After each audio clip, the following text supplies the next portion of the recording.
Welcome to the Canadian edition of Gospel Truth with Andrew Womack, celebrating 55 years of ministry. Andrew, I can't thank you enough for taking the vision that God showed you and being so faithful with it. You honor God's word, you honor His Spirit. Thank you for listening to God, because so many lives have been changed. And now, here's Andrew. Welcome to our Monday's broadcast of the Gospel Truth. Today is the beginning of my fifth and final week of teaching on spirit, soul, and body. Now, actually, whatever I teach is going to continue based on this revelation, but this is my fifth and final week to just teach on spirit, soul, and body. And as I've said many times, this is what just transformed my life, these truths. And I believe that this is the missing link for most people. So please get this. I'm giving this as my gift to you. There's no charge to it. It's a 160-page book.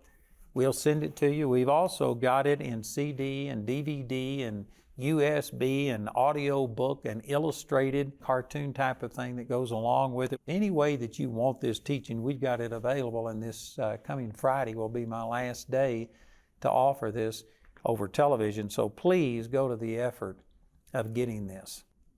Let me just share, again, I've covered a lot of the basics. What I'm doing now is just drilling down, magnifying certain things and making application of this truth that it's your spirit that got born again, not your soul and not your body.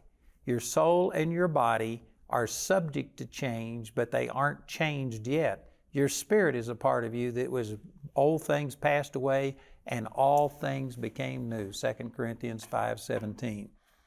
And so I've talked about a lot of things about how that you've been forgiven of all sin, past, present, and future, out of Hebrews chapter 9 and chapter 10. I've talked about how that you're sealed by the Holy Spirit, Ephesians chapter 1, verse 13, that God is a spirit, that those who worship Him must worship Him in spirit and in truth, John chapter 4, verse 24. And I've talked about that we are righteous. It's a gift of righteousness. We were made righteous through Jesus, not through what we do. I've covered a lot of things. I want to make an application right here that this really helped me. And this is out of Romans chapter 6. And again, the book of Romans is Paul's masterpiece on grace. He's showing that it's what Jesus did for us and not what we do for Jesus that is the power of God. He starts in Romans 1:16, that the gospel is the power of God unto salvation to everyone that believes, to the Jew first and also to the Greek. For therein is the righteousness of God revealed from faith to faith, as it is written, the just shall live by faith. So right there in Romans 1:16, he makes radical statements about the good news, the gospel of Jesus Christ, which in the religious tradition of his day, as well as the religious tradition of our day, there isn't a lot of good news. They'll say that, yes, God can do anything. He can deliver, heal, prosper, but it's all based on how holy you live. And that makes it all bad news, because even though God has this available, we know that we aren't worthy. But the good news is that you don't get it based on what you do. You get it based on what Jesus did. And so that's what he began to teach, and he goes and uses Abraham and David as examples, and he brings the people to a place that at the end of chapter 5, matter of fact, on last Friday's programs, I was using these exact verses. Let me just read a couple of these. It says in verse 19, for as by one man's disobedience many were made sinners, so by the obedience of one shall many be made righteous. You are made righteous not through you, what you do, not according to your actions, but through one man, talking about Jesus. You were made righteous. In verse 20, moreover, the law entered that the offense might abound, but where sin abounded, grace did much more abound. And so this is just saying multiple times in the end of this that you are made righteous through what Jesus did. And so if you preach the same gospel that the Apostle Paul preached, there are 4 times, twice right here in Romans chapter 6, and then over in Galatians it says it 2 more times, but he comes to this place and he says, what shall we say then? Romans 6:1. What shall we say then? Shall we continue in sin that grace may abound? This question came up 4 different times in Paul's teaching. And the answer is, he says, God forbid. How shall we that are dead to sin live any longer therein? No, he is not teaching that because we are righteous through what Jesus did that we can just go live in sin. I'm not preaching that. But if that question never comes up, then you haven't heard the same gospel that the Apostle Paul preached, because it came up 4 times in his writings. And it does make a logical sense that if we are totally forgiven of all sin, past, present, and future, I taught on that 2 weeks ago, Hebrews chapter 9 and chapter 10. If we're forgiven of all sin, even the ones that we haven't committed, does that mean we can just go live in sin? No, that's not what that says. If you understand the love of God, the grace of God that He's extended towards us, that will cause you to live holier accidentally than you ever have on purpose before. It will just captivate your heart and you will wind up serving God. You won't do it perfectly because none of us are perfect, and when you do fail, there is plenty of grace to cover it. But I guarantee you, any person who would say that, man, I'm free in Christ to just go live in sin, you don't even know Christ. That's a big statement, but I believe that that's true. So he says, what shall we say then? Shall we continue in sin that grace may abound? God forbid.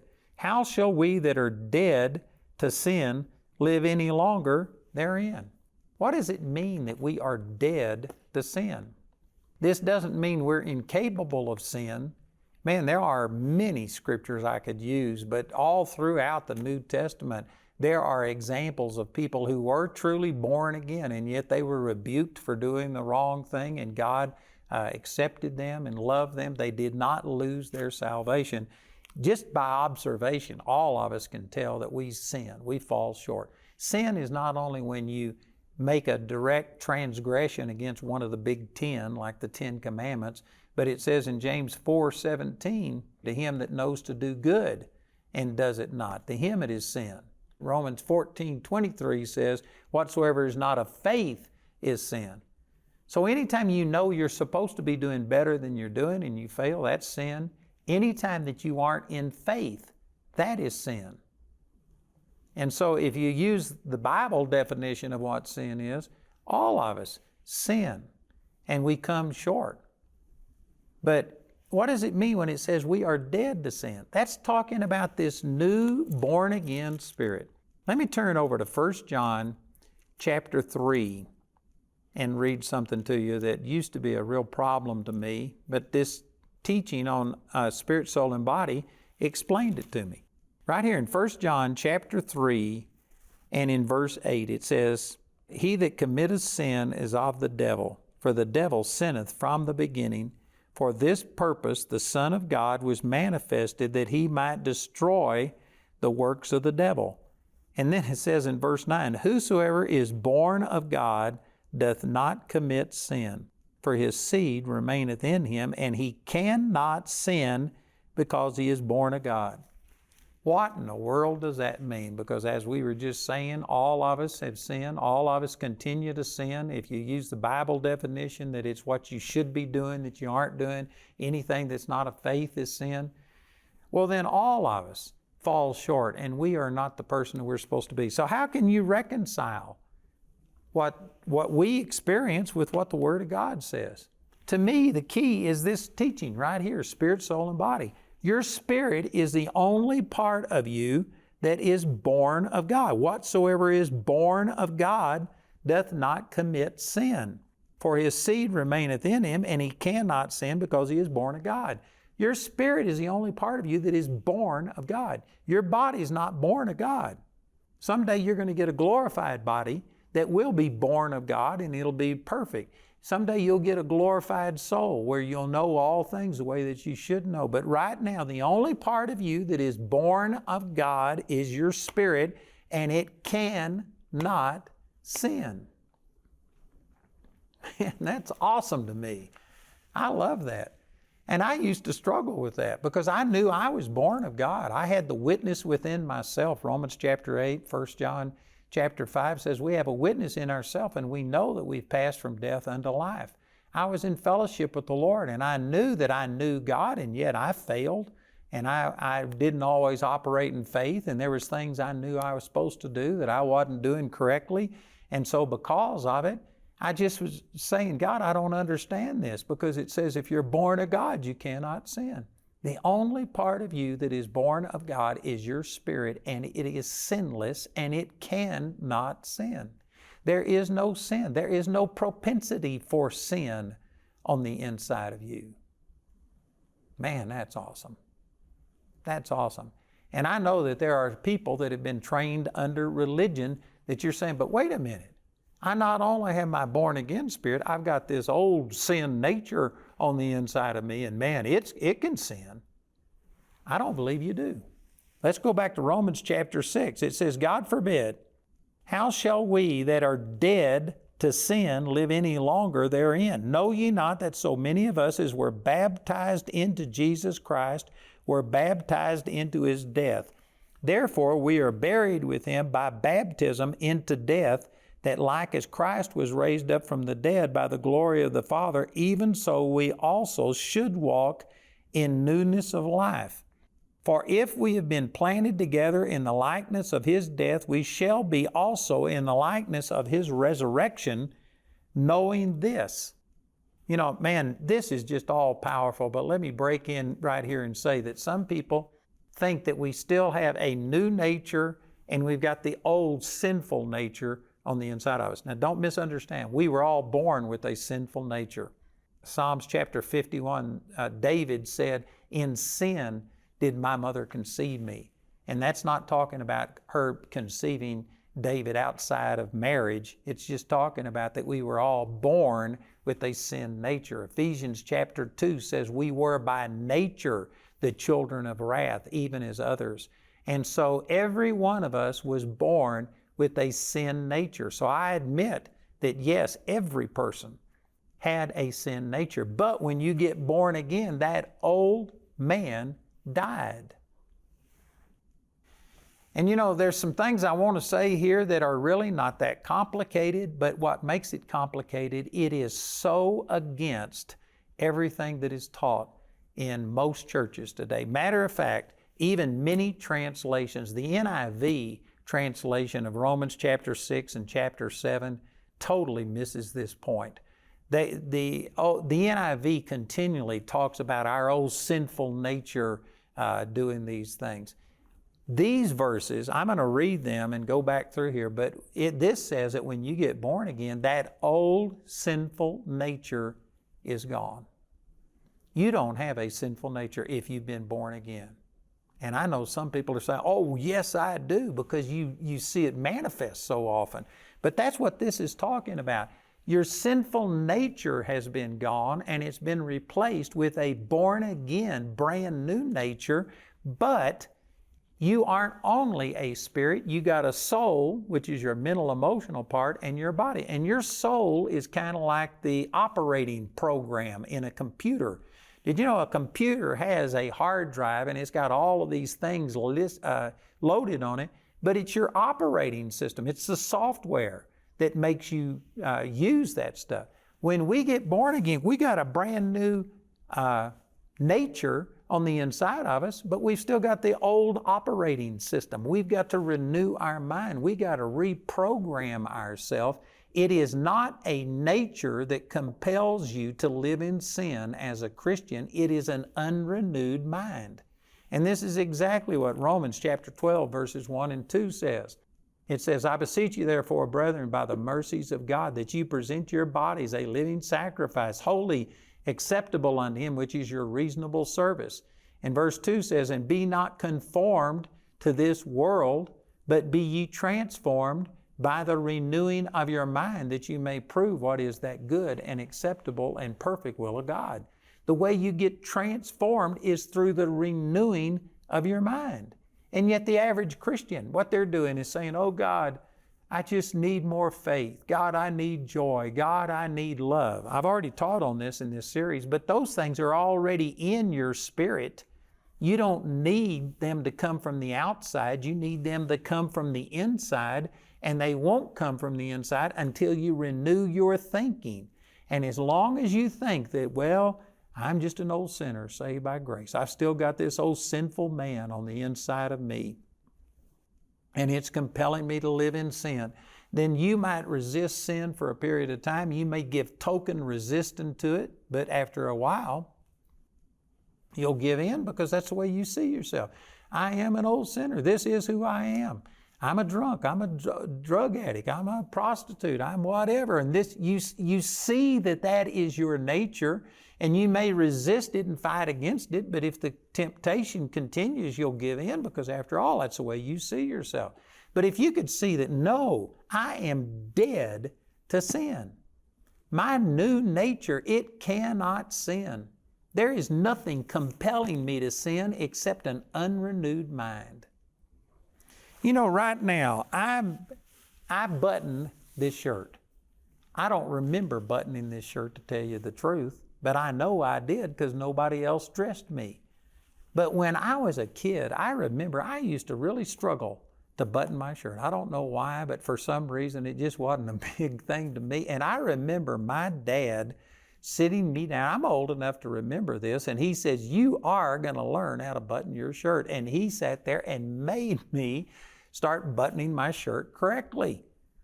And so my point in bringing this up is to say that I don't even remember doing this. It's like it was my nature. It just happened automatically. But I can prove to you that it wasn't the way I was born. I remember having to learn how to do this, but I've done it so many times now that I can just do it, and it seems like it's my nature, but it's an acquired trait. And the reason I bring that out is to say that some of us think, well, it's just my nature to gossip. It's just my nature to be depressed. It's just my nature to be angry and to do all of these things. And you think that because you observe this tendency towards sin, that somehow or another that's because you've got a sinful nature. These scriptures are saying, no, that sinful nature is gone. But the only reason it seems like it's still, the propensity is still there, that you still are drawn towards it, is because you have trained yourself. You have taught yourself. You have programmed yourself how to live in sin. That old sinful nature that we had on the inside of us programmed us to be selfish, programmed us to be angry and to be bitter and to love money and being the root of all evil. It programmed all of these things. And even though you've now got a new nature, you're going to continue to function the way you were programmed until you reprogram it. That's what Romans chapter 12, verse 2 says, be transformed by the renewing of your mind. You could say the reprogramming of your mind. The only reason that you are still living in sin, if you are a born-again Christian, is because you haven't reprogrammed yourself. Your nature is different and it cannot sin. You cannot sin in your born-again nature, and that old sinful nature is taken out of you. So let me go back and read some of these verses again. In verse 4 it says, therefore we are buried with Him by baptism into death, that like as Christ was raised up from the dead by the glory of the Father, even so we also should walk in newness of life. For if we have been planted together in the likeness of His death, this is something that happens at salvation. 1 Corinthians chapter 12 talks about we were all baptized into His body. So if we have been planted together in the likeness of His death through salvation, we shall be also in the likeness of His resurrection, knowing this. Now, this phrase in verse 6 changes everything. See, in verse 5, we have been planted in the likeness of His death. That's a done deal. But walking in the likeness of His resurrection is dependent upon knowing this. If you don't know something, then this resurrection life will not function on the inside of you. So you've got to know the truth before you get made free. John chapter 8, verse 32. So here's what you've got to know.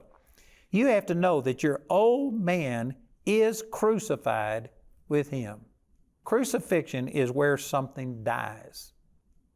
And there, it uses this terminology many different times, and yet people who still believe that we have an old sinful nature, they'll say, oh yeah, we're crucified with Him, but we resurrect every morning.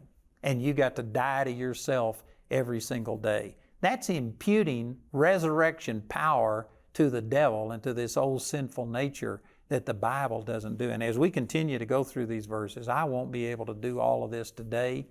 I'm running short of time, but as I continue to go through this chapter, it'll say it over and over and over that you are dead to sin the same way that Jesus is dead to sin. And He doesn't die anymore, and sin no longer has any dominion over Him. This is not saying that, yes, you died to that old sinful nature, but that sinful nature resurrects every day and that you got to die to it again. I was actually taught this.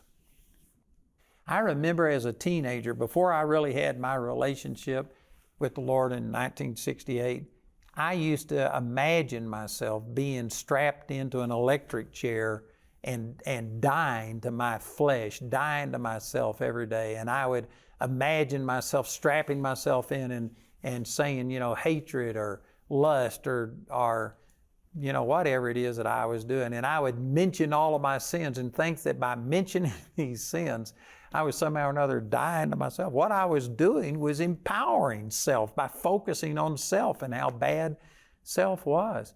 And I tried all of that. And I know a lot of people that are just constantly trying to die to themselves. But these verses say that you have already died to that old sinful nature. I know somebody's thinking, well, what about Paul saying I die daily? That's out of 1 Corinthians chapter 15. And if you take it in context, he was just saying, why even, put up with all of this? He says, I fought with beasts at Ephesus. I faced death constantly. Why do I do this if there isn't a resurrection? Because I die daily. That wasn't talking about him somehow or another dying to his old flesh and his old sinful nature. He was just saying, I face death on a daily basis. Why would I do this if there wasn't a resurrection? Again, that's a religious teaching that people draw on to say that every day you're just supposed to be so sin conscious and dying to yourself constantly. That's not what it's talking about. So again, in verse 5, if we have been planted together in the likeness of His death, which has happened at salvation, we shall be also in the likeness of His resurrection, knowing this, that our old man is crucified with Him, that the body of sin might be destroyed, that henceforth we should not serve sin. Man, I'm out of time, and I'm just to a place of saying something really, really important. So once again, please get this book. This coming Friday is going to be my last day to offer this over my television programs.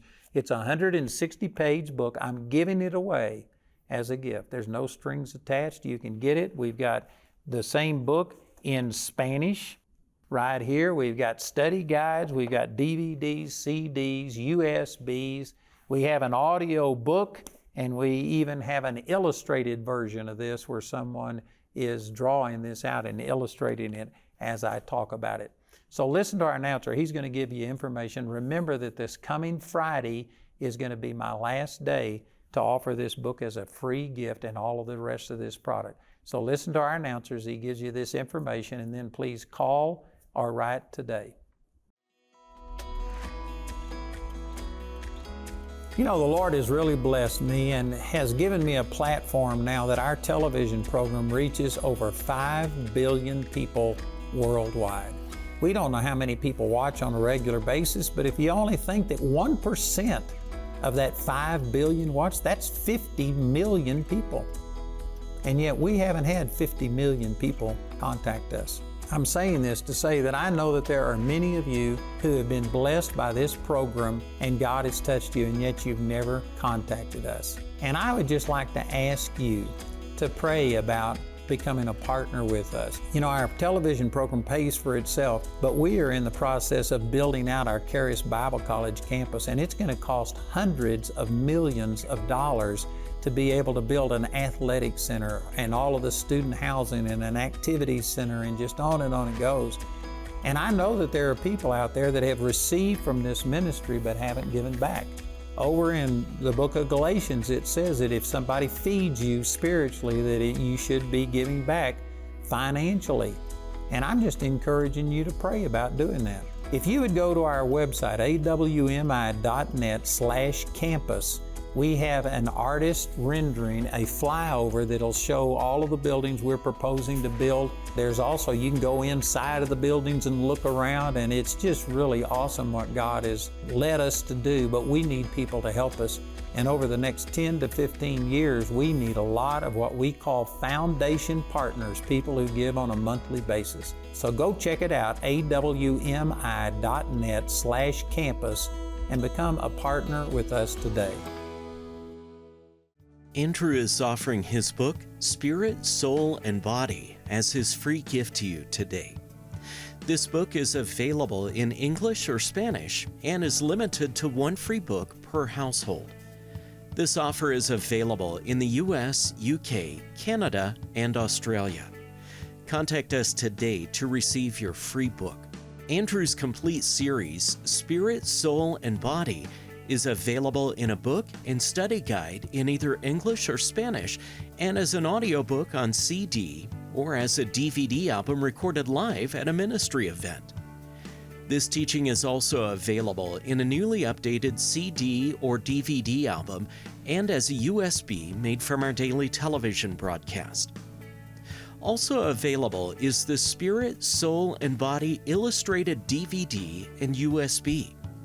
Each of these valuable resources is available when you contact us. Go to our website at awmc.ca and click on Today's TV Offer under the Store tab to see all the ways you can get these products. Or you can call the Andrew Wommack Ministries Canada helpline Monday through Friday from 9 a.m. to 5 p.m. Eastern Time at 647-348-2220 to order.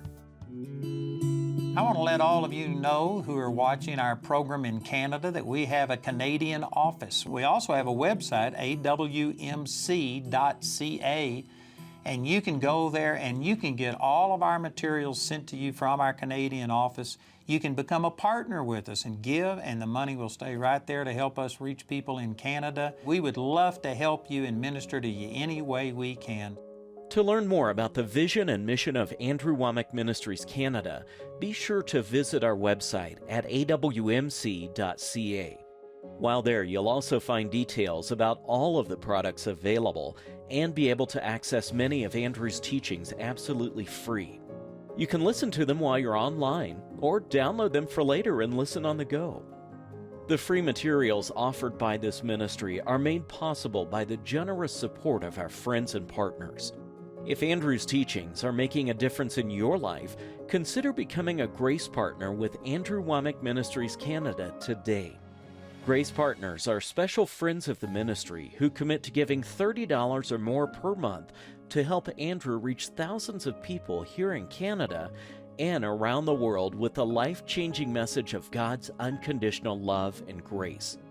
If you'd like to become a Grace Partner today, go to awmc.ca or call our helpline Monday through Friday from 9 a.m. to 5 p.m. Eastern Time at 647-348-2220.